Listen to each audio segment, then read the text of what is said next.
پیارے بچوں، آج میں آپ کو ایک کہانی سناؤں گی جس کہانی کو سن کر آپ کا ایمان تازہ ہو جائے گا اور آپ کا یقین بڑھ جائے گا کہ اللہ پاک ہمیں ہر جگہ ہر وقت دیکھ رہے ہیں۔ ایک گاؤں میں ایک شخص رہتا تھا، اس کا نام عبد الرحمن تھا۔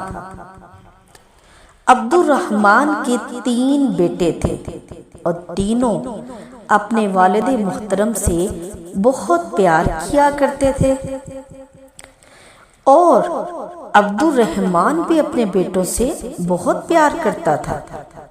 ایک مرتبہ عبد الرحمن نے اپنے بیٹوں کو بلایا اور تینوں بیٹوں کو ایک ایک سیب دے دیا اور کہا، اے میرے بیٹو، اس سیب کو وہاں کھانا ہے جہاں تمہیں کوئی نہیں دیکھ رہا ہو،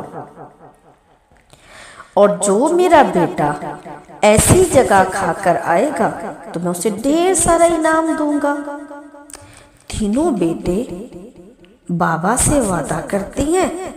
دوسرے دن عبد الرحمن نے اپنے تینوں بیٹوں کو بلایا اور باری باری ان سے پوچھا، بتاؤ بیٹے، آپ نے بھی سیب کھایا؟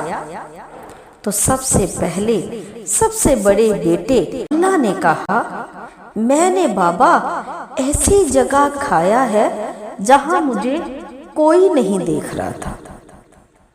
عبد الرحمن نے کہا، آپ نے کہاں کھایا؟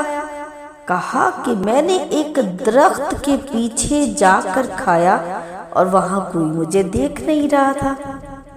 تو عبد الرحمن مسکرائے اور پھر دوسرے بیٹے سے کہا، آپ بتلاؤ یوسف، آپ نے کہاں سیب کھایا؟ تو ان کے بیٹے نے کہا، میں نے وہ سیب بند کمرے میں لائٹ بند کر کے بابا سیب کھایا، اور مجھے یقین ہے کہ مجھے کسی شخص نے نہیں دیکھا۔ تو عبد الرحمن نے تیسرے بیٹے سے کہا، بھلا سلیم، تم تو بتاؤ کہ آپ نے کہاں سیب کھایا ہے؟ تو انہوں نے کہا، بابا میں نے سیب نہیں کھایا، کیونکہ اللہ پاک کا نام ہے کہ وہ بصیر ہے، وہ دیکھنے والا ہے۔ تو اب میں بند کمرے میں گیا تو مجھے کوئی نہیں دیکھ رہا، لیکن میرا اللہ تو مجھے دیکھ رہا ہے۔ میں درخت کے پیچھے بھی چھپا، لیکن وہاں بھی مجھے اللہ دیکھ رہا تھا۔ تو میں نے ہر جگہ دیکھا کہ اللہ مجھے دیکھ رہا ہے، اس لیے میں نے سیب نہیں کھایا۔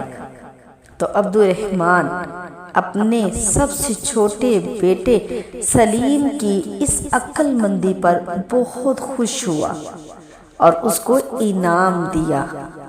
اب اس کہانی سے پیارے بچوں ہمیں معلوم ہوا کہ بے شک اللہ تعالی ہم سب کو ہر وقت ہر جگہ دیکھتا ہے، ہماری باتوں کو سنتا ہے، اور جو خیال آپ کے دل میں گزرتے ہیں اللہ ان کو بھی جان لیتا ہے، کیونکہ اللہ پاک قرآن میں خود فرماتے ہیں، علیم بذات الصدور، کہ وہ اللہ تمہارے دلوں کی چھپی ہوئی باتوں کو بھی جان لیتا ہے۔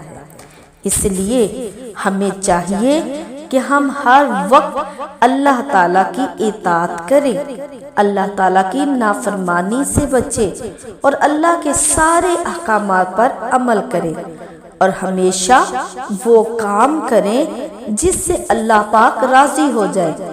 اور پیارے بچوں، جس سے اللہ پاک راضی ہو جاتے ہیں تو اس شخص کی دنیا اس کے لیے راحت، سکون اور اطمینان کی جگہ بن جاتی ہے۔ وہ دنیا میں بھی بڑے عیش و عشرت کے ساتھ رہتا ہے، اور مرنے کے بعد بھی اللہ پاک اس کے لیے جنت میں خوبصورت مکان، ہر طرح کی نعمت عطا فرماتے ہیں۔ اس لیے ہمیں چاہیے کہ ہم اللہ سے پیار کریں اور اللہ کی اطاعت کرے تو انشاءاللہ عز و جل جب ہمیں جنت ملے گی تو اس میں ہمیں ہر وہ چیز ملے گی جس کی آپ آرزو کریں گے،